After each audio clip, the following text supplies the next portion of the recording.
आज हम बात करते हैं CSIR SOASO जो पेपर लीक हुआ है उसकी। ठीक है। और अभी तक आज हम देख सकते हैं कि 3 मार्च से लेके 6 मार्च तक रिजल्ट आने की एक्सपेक्टेशन हाई थी, लेकिन अभी तक रिजल्ट नहीं आया है। इसके 2-3 रीज़न हो सकते हैं। पहला रीज़न कि हमने जो ट्विटर पे कैंपेन स्टार्ट किया है, मतलब एक्स पे,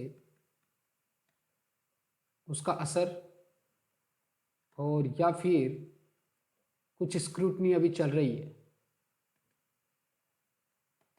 ठीक है।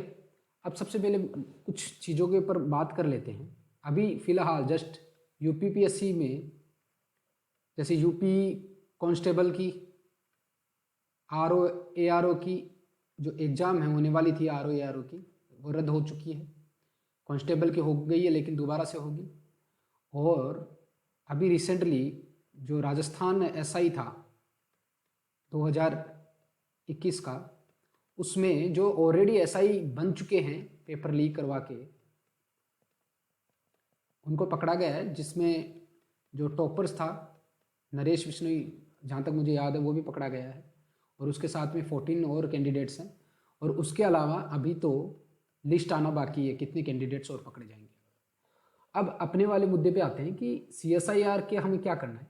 अभी तक 3 to 4 स्टूडेंट्स ऐसे हैं जिनके मार्क्स 310 टू लेके अबोव 315 अबोव है। मतलब 310 से लेके 315 के ऊपर मार्क्स आ रहे हैं। क्योंकि एज ए ट्यूटर मुझे भी पता है कि आउट ऑफ 350 270 तक लाना पॉसिबल है। और हो सके तो आउट ऑफ 350 आप 290 तक क्रॉस कर सकते हो, अगर बहुत ज़्यादा, अगर आप क्रीमी हो, बहुत ज़्यादा इंटेलिजेंट हो।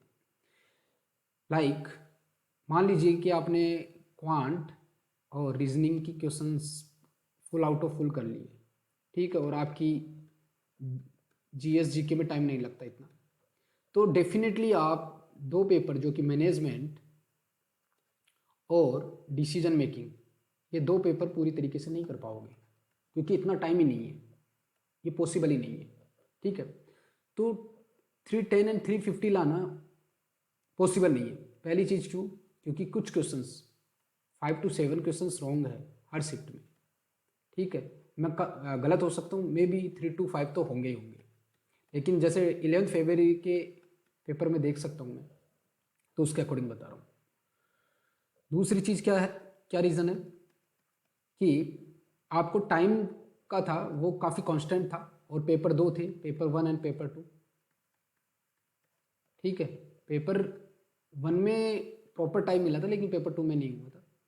उसके अलावा अभी तक हमारे पास 3 स्टूडेंट्स आए। क्या पता हमारे पास ऐसे 500 स्टूडेंट हो जिसके अबोव 300 मार्क्स आ रहे हो, तो ये तो पॉसिबल नहीं है। तो डेफिनेटली यहाँ पे चीटिंग तो हुई है, यानी कि पेपर लीक हुआ है यहाँ पे, चाहे वो बहरोड से हो, या जो कि राजस्थान में बहरोड से भी कुछ कैंडिडेट्स को पकड़ा गया है, और बोला गया है कि 20,000 रुपीज़ में ही पेपर सोल्व करवाया गया है। उसके अलावा देहरादून के बारे में तो खुद CSIR ने भी डाल के रखा है, जो कि 15 फरवरी में स्टेटमेंट डाला था। उसके बाद में CSIR ने कोई भी क्लैरिफिकेशन नहीं दिया। मैं आपको शो कर सकता हूँ कि ये CSIR का था कि SOASO के मामले में रिगार्डिंग देहरादून एग्जामिनेशन सेंटर, इन्होंने बोला कि 20 फरवरी तक आयोजित कराई जानी है। जांच में पता चला है कि परीक्षा केंद्रों में कोई पेपर लीक नहीं हुआ है, जांच में पता चला है। जबकि वहाँ पे ऑलरेडी वहाँ की अगर स्टूडेंट्स पेपर से होते ही, बाहर निकलते ही पहले बोल दिए थे कि पेपर लीक हो चुका है, और एनी डेस्क के हेल्प से पेपर सोल्व करवाया गया है। ये अलग अलग न्यूज़ चैनल में भी बताया गया है, ठीक है, न्यूज़पेपर में भी आया है। और इवन दो खुद वहाँ की जो पुलिस कैंडिडेट्स है उन्होंने भी इंफॉर्मेशन दी है। अभी कुछ स्टूडेंट्स CSIR में कॉल भी कर रहे हैं, और कॉल रिकॉर्डिंग भी आ रही है।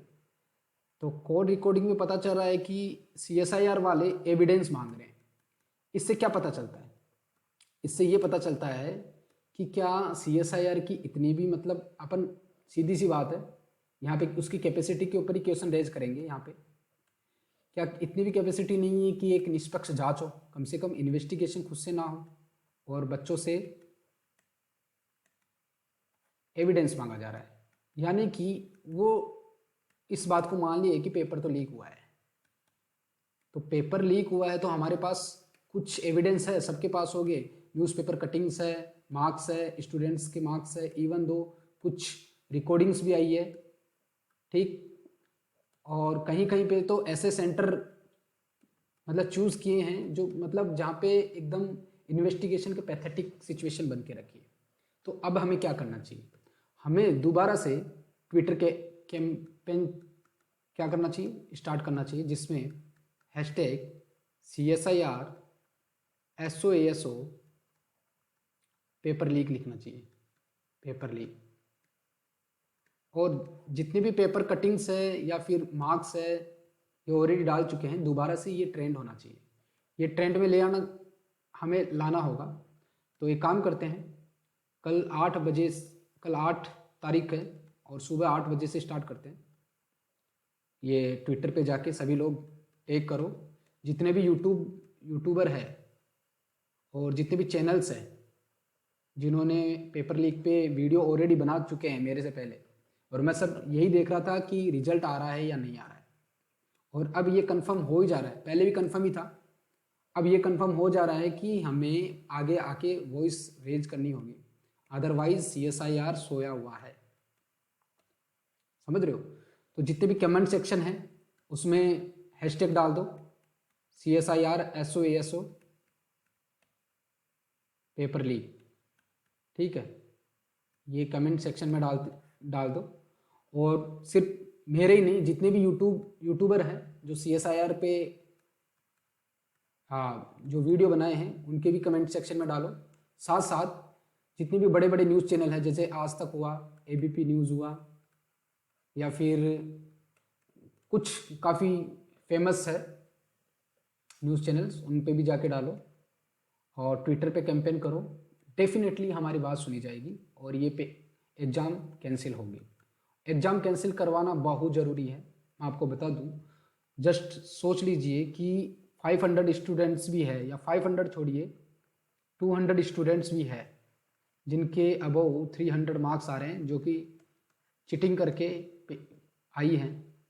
तो आप में से अगर 270 वाला स्टूडेंट्स है जो सेकंड पेपर की प्रिपरेशन कर रही है डिस्क्रिप्टिव में, वो इनके साथ compete कर ही नहीं सकता, क्योंकि ऑलरेडी ये 30 मार्क्स ज़्यादा है और ये कुछ ना कुछ तो लिख के आएंगे, चाहे कितने ये मतलब एकदम जीरो लेवल के भी स्टूडेंट्स होंगे तो मार्क्स तो मिलेंगे, क्योंकि मार्क्स का जो वेरिएशन होगा डिस्क्रिप्टिव में वो होगा 30 to 50 मार्क्स। इतना, अगर आप बहुत ज़्यादा ब्रिलियंट हो तो आप 50 मार्क्स का गैप डाल सकते हो, लेकिन पॉसिबल नहीं है ये, क्योंकि 150 मार्क्स का टोटल पेपर होगा और इसमें ऑन एन एवरेज जो मार्क्स आने वाले हैं वो 122 लेके 70 होगा। ऑलरेडी ये लोग आपसे अबव मान लीजिए 315 है, ऑलरेडी आपसे 30 मार्क्स ज़्यादा है, इनको इतना एफर्ट्स नहीं करना पड़ेगा। अगर ये ऑलरेडी चिटिंग करके आ गए हैं तो इनका ईजिली सिलेक्शन ज़रूरी है। तो 200 कैंडिडेट्स तो ईजिली जा रहे हैं CSIR में, और जो एक्चुअल मेहनत किए हैं जिन्होंने 270 लाए हैं उनके चांसेस कम होते हैं। तो इसलिए से दोबारा ये कैंपेन स्टार्ट करो। और ये जस्टिस की बात है, जो मेहनत करते हैं, पूरी साल मेहनत करते हैं, उनको जस्टिस नहीं मिलता, क्योंकि अब तो मेरा भी एग्ज़ाम से मन उठ चुका है। एग्ज़ाम कैंडिडेट करवाने वाली जितनी भी संस्थाएं हैं, इंस्टीट्यूट है, उनके ऊपर से मतलब अपन रिलाई नहीं हो सकते, क्योंकि आप किस पे बिलीव कर सकते हो। कभी आप यूपी से सुन रहे हो, कभी राजस्थान से सुन रहे हो, लास्ट ईयर EPFO का सुने थे, मतलब अब तो UPSC ने भी अपनी क्रेडिबिलिटी खो दी। CSIR एक बहुत ज़्यादा सम्मानित संस्था थी, क्योंकि रिसर्च सेंटर से ये अपनी नेट के एग्ज़ाम भी कंडक्ट करवाती है, लेकिन SOASO में जो धांधली करवाई है इन्होंने, जो जल्दबाजी दिखाई है, जो सेंटर का सिलेक्शन किया है, ये बहुत ज़्यादा इर्रेस्पॉन्सिबल है। क्योंकि गरीब से गरीब बच्चा होगा जो 500 रुपये भर के फॉर्म भरा है, यहाँ पे सभी तो कोई हाई क्लास के लोग हैं नहीं, तो 500 रुपये बहुत मैटर करते हैं। और सिर्फ 500 रुपये मैटर नहीं करते, क्योंकि बच्चे की जो सारी एनर्जी है वो सिर्फ किसी एक एग्ज़ाम की तरफ सेंट्रिक हो जाना और फिर उसको उसको पता चलता है कि पेपर लीक हो गया। अब आप सोच के देखिए कि कुछ बच्चे जो यूपीएससी की प्रिपरेशन कर रहे हैं और वो सीएसआईआर के चक्कर में वो मैनेजमेंट एक्स्ट्रा पढ़ रहे हैं, डिसीजन मेकिंग हालांकि काम आ जाती है, ये पढ़ रहे हैं, साथ साथ उन्होंने अपनी स्ट्रेटजी पूरी तरीके से ना यूपीएससी से सीएसआईआर की तरफ फोकस कर दिया। सोच के देखो थोड़ा, क्योंकि यूपीएससी का अलग आएगा। मान लीजिए अगर करंट की बात करें तो इसमें अलग टाइप का करंट आती है, यहाँ पे फैक्चुअल करंट आती है। अगर उन्होंने अपना टाइम इतना वेस्ट, कम से कम 2 मंथ्स तो मेहनत की होंगी आपने, ये पूरा 2 महीने भी वेस्ट हो गया, आपका जो मनी था वो भी वेस्ट हो गया, आपकी जो होप थी जॉब को लेके वो भी वेस्ट हो गई। अब गवर्नमेंट में कुछ भी, अब गवर्नमेंट अपना पूरी तरीके से क्रेडिबिलिटी खो रही है, तो दूसरा काम ये हो सकता है आप पीएमओ को टेक करो, पीएमओ को सीधा टेक करो, क्योंकि अब आप सिर्फ सीएसआईआर पे बिलीव मत, मतलब रिलाई मत करो, साथ साथ पीएमओ को भी टेक करो, नरेंद्र मोदी को टेक करो क्योंकि वो पीएम है, उनकी रेस्पॉन्सिबिलिटी है, ठीक है। साथ साथ जितनी भी सीएसआईआर जैसी बड़ी बड़ी संस्थाएं है, यूपीएससी, इन सबको भी टेक करो। जब तक ट्विटर पे ये ट्रेंड नहीं होगा ना तो लोगों की नज़रों में नहीं आएगा। तो अगर आपको लोगों की नज़रों में लाना है तो ट्रेंड करो, और ये कंफर्म है कि पेपर लीक हो चुका है।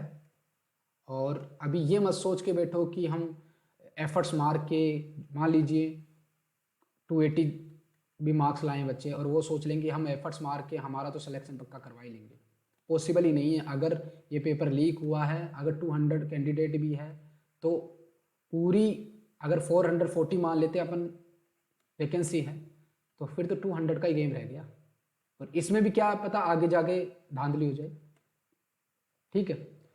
तो सभी से रिक्वेस्ट करता हूँ, जाके ट्विटर पे कमेंट में, और ये जो वीडियो है ये भी ज़्यादा से ज़्यादा शेयर करो, और दूसरे यूट्यूबर हैं उनकी वीडियो भी शेयर करो, क्योंकि बात यहाँ पे यूट्यूबर्स की बात नहीं है, यहाँ पे है जस्टिक्स की। तो जस्टिक्स, अब हमारे साथ कौन हो सकते हैं? हम सब यूट्यूबर हो सकते हैं, या फिर हम जितने भी कैंडिडेट्स पढ़ने वाले या पढ़ाने वाले टीचर्स हैं वो हो सकते हैं, क्योंकि हमारे साथ सरकार तो है नहीं, गवर्नमेंट तो है नहीं कि आपको जस्टिस दिलाएगी, तो आपको खुद से छीनना पड़ेगा, क्योंकि ये डेमोक्रेसी है भाई। और डेमोक्रेसी में गवर्नमेंट की भी रिस्पॉन्सिबिलिटी होती है, लेकिन गवर्नमेंट की आंख खोलनी पड़ती है, क्योंकि अभी गवर्नमेंट सो रही है। और जब तक आप लोग हैशटैग या फिर विद्रोह नहीं करोगे ना, तब तक कोई मतलब नहीं है। और हो सके तो अब दिल्ली में, मैंने सुना है दिल्ली में भी स्टूडेंट्स काफ़ी इकट्ठे हो रहे हैं और मैं भी वहाँ पे आऊँगा, तो डेफिनेटली मैं सभी से यही गुजारिश करता हूँ कि सीएसआईआर को ट्रेंड में लाओ। और thank you for watching this video, और इसको जितना हो सके इसको शेयर करो, ठीक, और कमेंट सेक्शन में टैग करो सभी को, और जितने भी बड़े बड़े न्यूज़ चैनल्स हैं वहाँ पे भी ये टैग करो डेफिनेटली, क्योंकि अगर मान लीजिए 2.5 लाख स्टूडेंट्स भी जो मेहनत करके गए हैं, अगर वो ट्रेंड करवा देते हैं तो नेक्स्ट टाइम से जितनी भी सीएसआईआर अपनी एग्ज़ाम लेगा उसमें ध्यान रखेगा, साथ साथ ये एग्ज़ाम भी दोबारा से होगी। और मैं अश्योर करता हूँ अगर हम लोग ये कमेंट को ट्रेंड करवा देते हैं या हैशटैग्स ट्रेंड करवा देते हैं टैग्स को, तो डेफिनेटली सीएसआईआर को एग्ज़ाम दोबारा करवानी कंडक्ट पड़ेगी ही पड़ेगी।